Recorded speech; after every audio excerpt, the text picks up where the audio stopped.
Now then, back in 1995, our next guest, Sherrie Schneider, co-wrote one of the most infamous and controversial dating handbooks of all time, designed to help women find their perfect partner.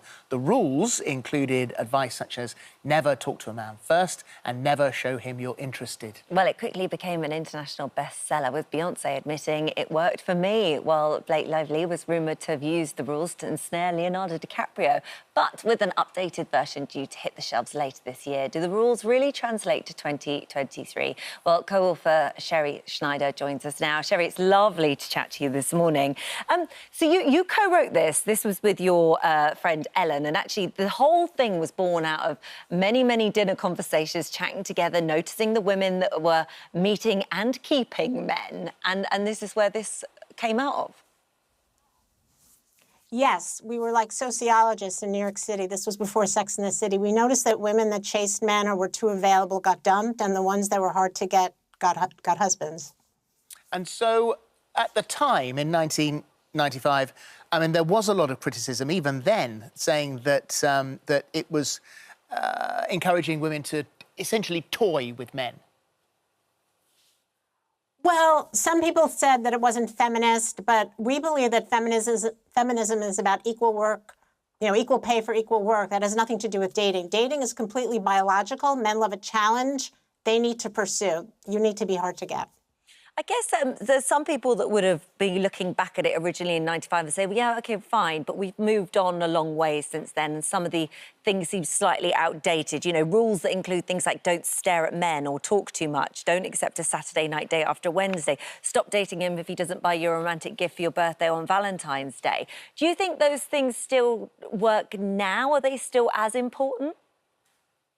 They're just as important. The only thing that's changed is technology. Now we can message men and friend them and follow them on Instagram. We have new ways to break rules, but biology has not changed.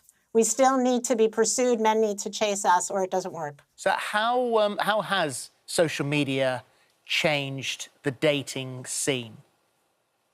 Everything is out there. Everything's transparent. Everybody's an open book. There's no mystery. And courtship, dating, depends on mystery. A man should not know everything about you. Women are going on dates and spilling their guts, for 7 hours, or they're chatting online for hours into the middle of the night. There's no mystery, and the guy's bored and he moves on to another woman. So it has had an update, however, and this isn't that you're going back and changing all those original rules. Like you say, you're standing firmly by those. But this is suggesting that actually these rules can apply to more areas of your life, more relationships, more than just romantic ones.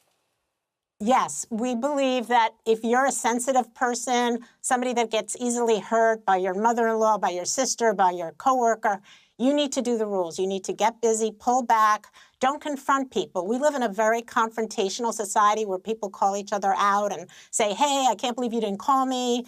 I called you twice. We're like, chill. We're like, we are getting busy. We treat everybody that can hurt us like a man. We just get busy. We let them pursue us. If you haven't heard from your sister or your mother or your friend, just wait it out, get busy.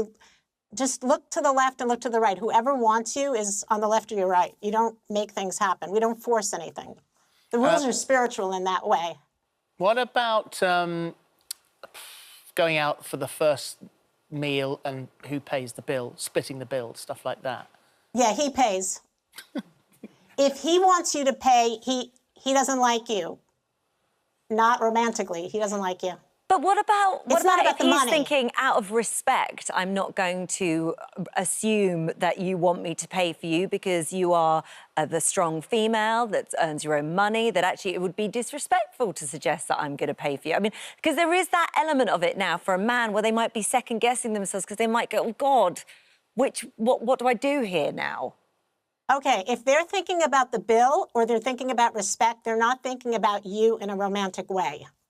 So, no. It doesn't mean anything. It's just all these. This is why we had to write the handbook.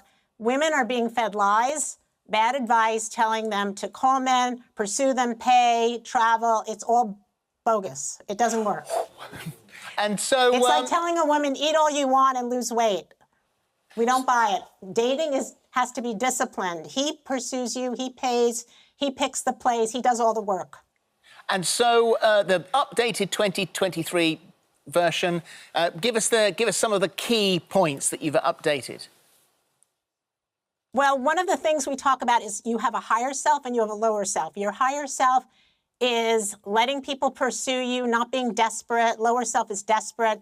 So, for example, with marriage, you know, if your husband says something unkind, a lot of women just say something back, you know, even worse, you know, or they'll say divorce. We say just be silent until you're ready to calmly discuss it.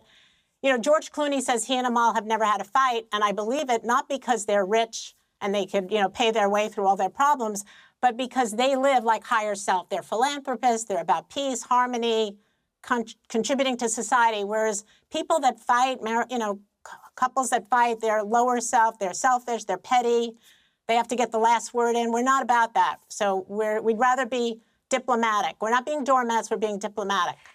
So there is this in course 5. It says the rules to create respectful marriages and partnerships. And rather than think happy wife, happy life, it should be happy husband, happy wife. When a husband is happy, he stays. When he's unhappy, he leaves or is miserable. I mean, I feel like that's sort of slightly going back in time somewhat, isn't it? Shouldn't it be a mutual, respectful...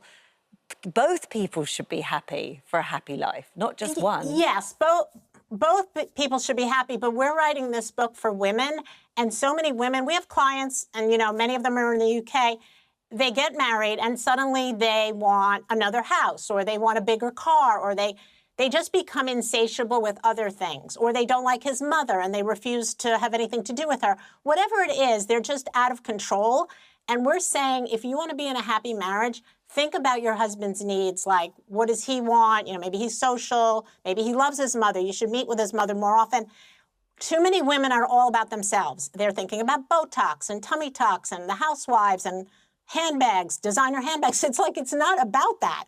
It's about making your husband happy, and in turn, he will be kind to you. It's like put your hand out and you will get back.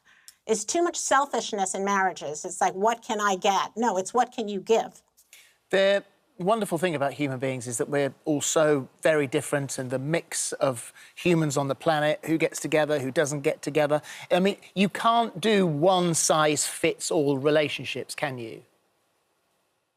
Well, we believe that men and women are biologically different, and our book is in 27 countries. We've done consultations with women in Germany and Italy, and it's all the same. Men need a challenge. That's why they like sports and bungee jumping and, you know, all kinds of, you know, fast cars. Like, women don't like that stuff. Women like security. Women are looking, you just talked about Sophia Richie. It was like about 3 dresses. She was talking about her 3 dresses. You know, it's like women want the dress and the wedding. Men want the chase.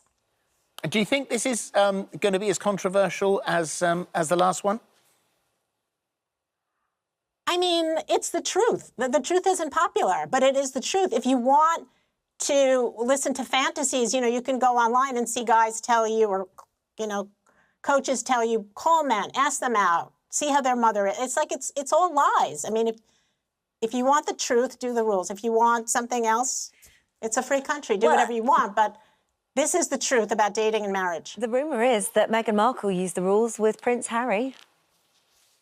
Well, she actually talked about the fact that she read the book in high school and college, and she said she didn't really believe she had to do all of it, but we think she did some of it. I mean, she said that she didn't know who he was, which is our rules for dating a celebrity. If you want to get a celebrity, pretend you don't know who he is, because that will spark his interest, because he's so used to girls throwing themselves at him. Amazing. Wow. Thank you. Thank you. Thank you, thank you. The Rules Handbook, the updated one, is out later on this year. Thank you very much. Lovely to talk to you. Thank you very much indeed, Sherrie.